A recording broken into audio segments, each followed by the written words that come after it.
Hello everyone and welcome to our group's presentation. First of all, I'd like to thank you all for being here today. Let me introduce myself. I'm Inlin, a student of class 12 CA from Zaden High School. Today I'll be presenting Unit 8, Life in the Future.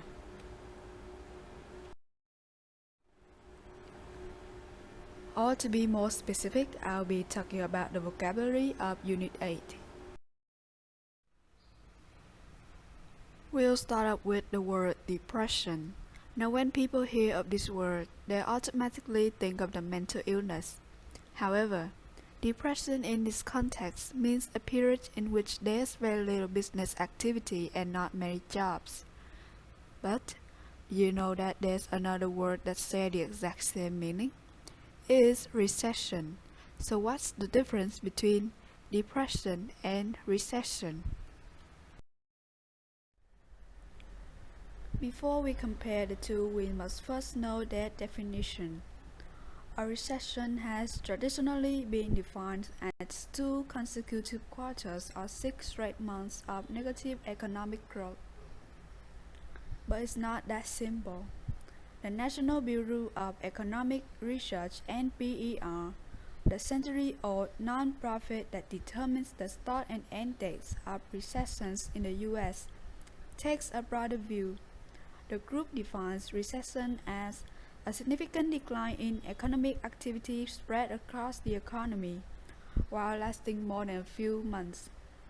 There is no set definition for a depression, but when a country is faced with a prolonged economic downturn that is measured in years rather than quarters, then you can be pretty certain it is experiencing a depression.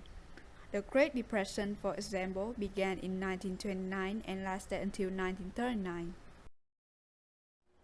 Furthermore, there are economic factors that characterize recession, including decline in real GDP, decline in real income, rise in unemployment, slow industrial production and retail sales, lack of consumer spending. And for depression, we have indicators such as substantial increases in unemployment, a drop in available credit, diminishing output and productivity, consistent negative GDP growth, bankruptcies, sovereign debt defaults, reduced trade and global commerce, bear market in stocks, sustained access, price volatility and falling currency values, low to no inflation or even deflation, increased savings rate among those who can save. In conclusion, recession and depression have similar indicators and causes, but the biggest differences are duration, severity, and overall impact. A depression spans years rather than months and typically sees higher unemployment and a sharp decline in GDP. And while a recession is often limited to a single country, a depression is usually severe enough to have global trade impacts. So I have a question for everyone. Is COVID-19 a recession or a depression? In order to give an answer to this question, we must first compare COVID-19 with the Great Depression. From the chart, we can see that during the Great Depression, Australia's unemployment rate rose to as much as 34% in mid-1932, and GDP fell by almost 10% in 1930 to 1931. However, for COVID-19, the figures in Treasury's update predicts the official unemployment rate will peak at around 10% by the end of 2020. GDP is predicted to fall less than 3%. By comparing COVID-19 with the Great Depression, we can see that COVID-19 is less severe than the Great Depression. The Great Depression lasted for a decade, from 1929 to 1939, while COVID-19 has only been around for over a year, since December 31, 2019. For now, COVID-19 can be considered as a recession. However, only until the pandemic is over can we precisely measure the magnitude of COVID-19 and its overall impact. Therefore, there's still a high chance COVID-19 will become a depression in the future.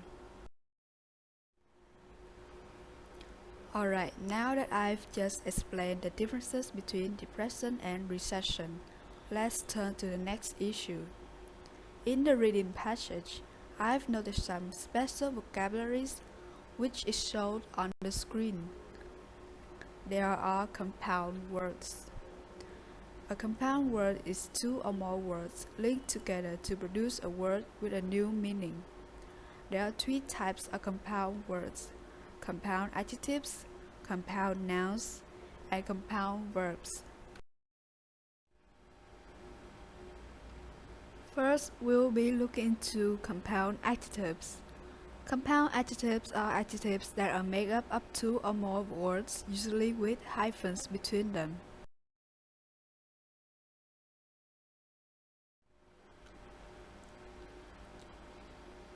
There are many types of compound adjectives, namely number combined with singular noun, for example, 5 minutes, 3 hours, 10 story, etc. Adjective combined with noun, for example, last minute, full length, etc. Adjective combined with present participle, such as good looking, long lasting, etc. Adjective combined with past participle. We can see this form in absent-minded, big-headed, cold-blooded, etc. Noun combined with noun, like seasick, meat-eater, etc. Noun combined with adjective, in world-famous, smoke-free, etc. Noun combined with present participle, for example, mouth-watering, record-breaking, etc. Noun combined with past participle, as in wind-powered, sun-dry, etc. Adverb combined with present participle, such as never-ending, forward-thinking, etc. Adverb combined with past participle, such as brightly lit, well-known, densely populated, etc. And lastly, we have adverb combined with adjective, such as environmentally friendly, etc. Secondly, we'll be talking about compound nouns. A compound noun is a noun that is made with two or more words. Each compound noun acts as a single unit and can be modified by adjectives and other nouns.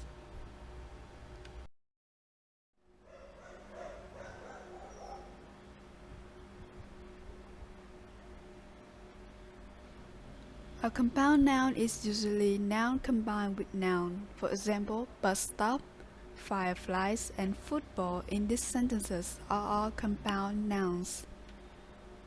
Or it can be adjective combined with noun. For example, full moon and blackboard are compound nouns.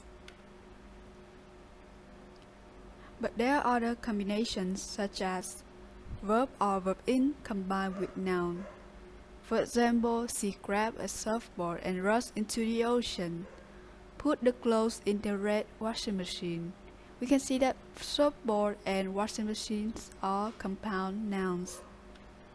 We also have noun combined with verb or verb in sunrise or transporting, like in the sentences, are compound nouns. Verb combined with preposition is also a compound noun. For example, check out. Or noun combined with prepositional phrase. For example, mother-in-law is a compound noun. And lastly, we have preposition combined with noun, like the word underworld. Another thing to note is the plural forms of compound nouns. In general, we make the plural of a compound noun by adding s to the base word, or the most significant word. Look at these examples. Tennis shoes, mothers-in-law, doctors of philosophy. Some compound nouns have no obvious base word, and you may need to consult a dictionary to find the plural, such as higher-ups, grown-ups, go-betweens. Note that with compound nouns made up of noun combined with noun, the first noun is like an adjective and therefore does not usually take an s, and so the second noun takes an s for the plural. Look at these examples. We say apple trees, not apples tree. We say bus stops, not buses stops. We say car wheels, not cars wheel.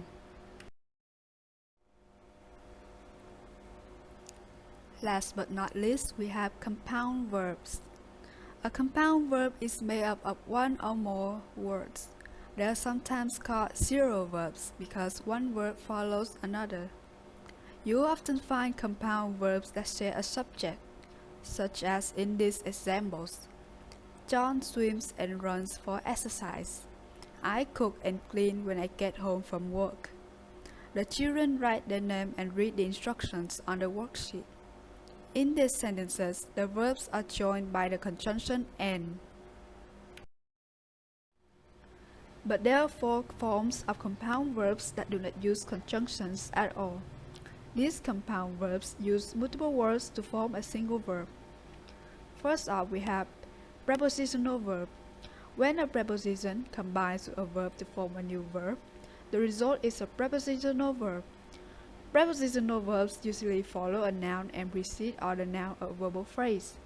For example, I believe in respecting our elders.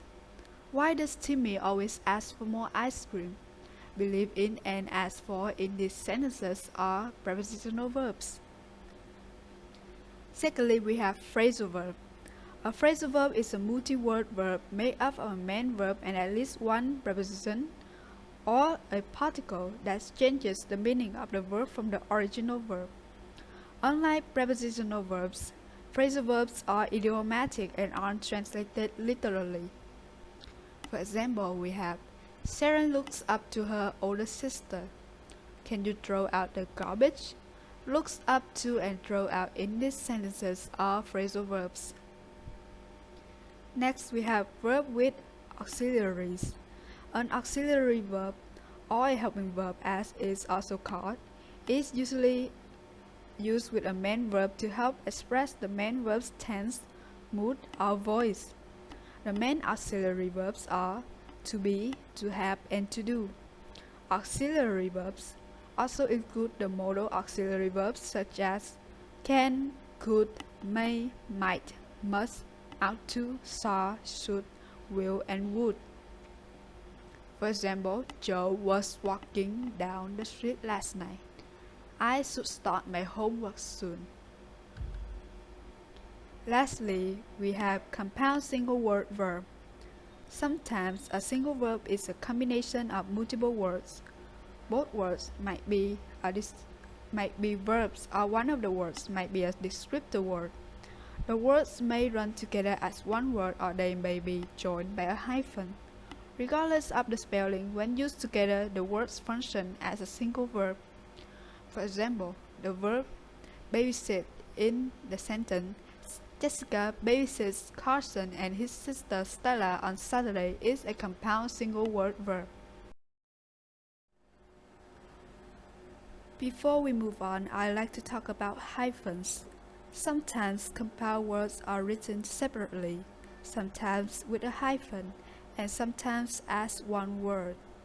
Often new compounds are written as two separate words, and as they become more familiar, they are either connected with a hyphen or made into one word. There are some general rules and guidelines for when to use hyphens. When there is a prefix, for example post-war, pre-lunch, self-interest, semi-skilled. or when a compound adjective comes before a head noun. For example, a well-known singer, an angry-sounding email. When the pre-head item in the compound is a single capital letter, for example, U-turn, X-ray, D-Day. When words are difficult to recognize as compounds and could be confused. For example, the band has decided to reform. The government promised to reform the health system. Reform in the first sentence is a compound verb which means to form again, while reform in the second sentence is a normal verb which means to improve. When compound adjectives containing numbers appear before a noun, for example, a 22-year-old cyclist won the race. From here to Tokyo, that's a 12-hour flight at least.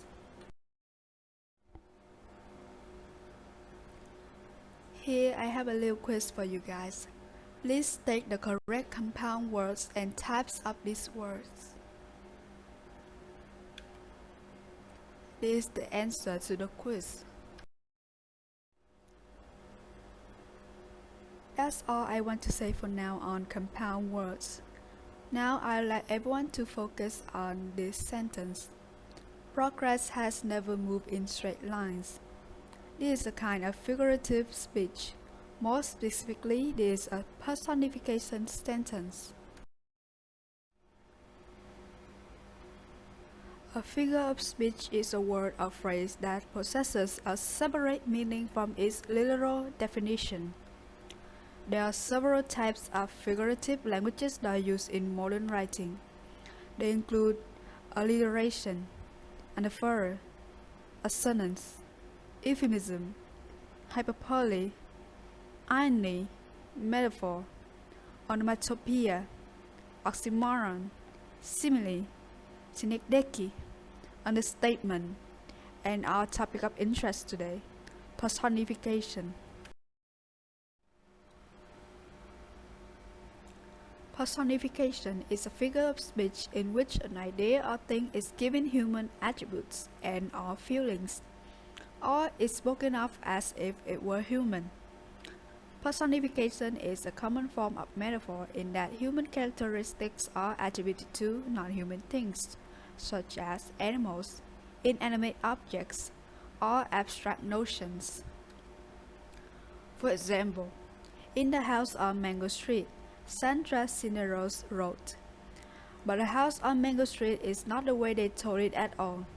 It's small and red with tight steps in front, and windows so small, you'd think they were holding their breath." In the first chapter of Sandra's book, the narrator, Esperanza, is describing the house into which she and her family are moving. Her parents have promised her that they would find a spacious and welcoming home for their family, similar to what Esperanza has seen on television. However, their economic insecurity has prevented them from getting a home that represents the American dream. Sandra uses personification to emphasize the restrictive circumstances of Esperanza's family.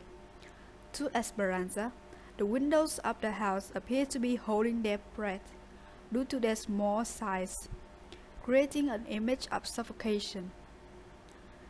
This personification not only enhances the description of the house on Mango Street for the reader, but it also reflects Esperanza's feelings about the house, her family, and her life.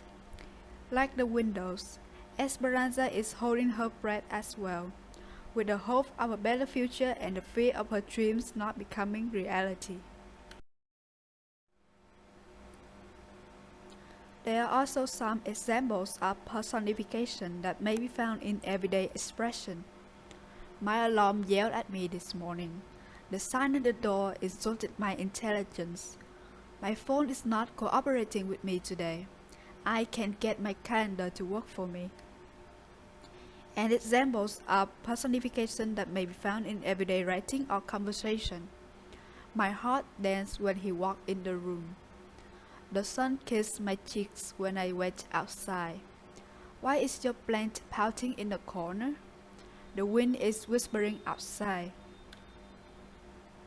Finally, we have personification in famous titles such as Time Waits for No One, a song by the Rolling Stones, and in quotes like Life moves pretty fast in the movie Ferris Bueller's Day, or The heart wants what it wants, or else it does not care, said by Emily Dickinson.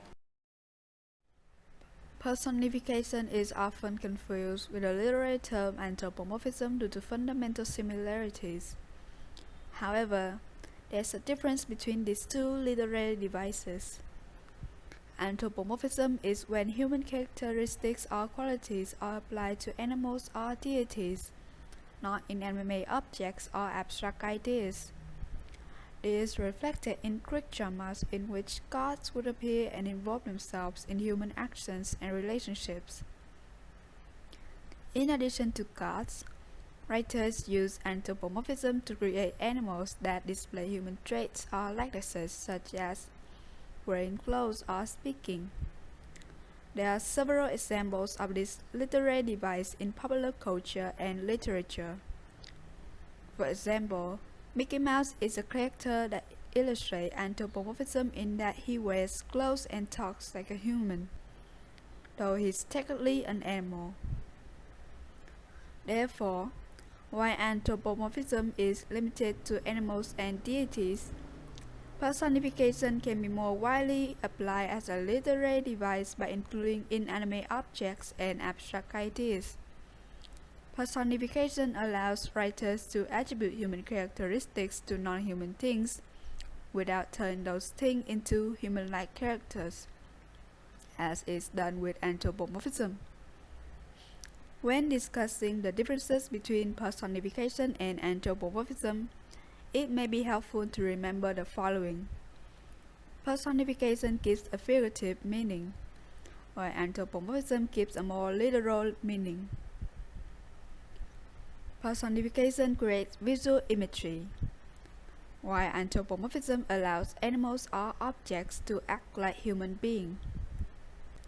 The most common synonym for personification is representation, while the most common synonym for anthropomorphism is humanization. That sums up my presentation on the vocabulary of Unit 8. Thank you for listening.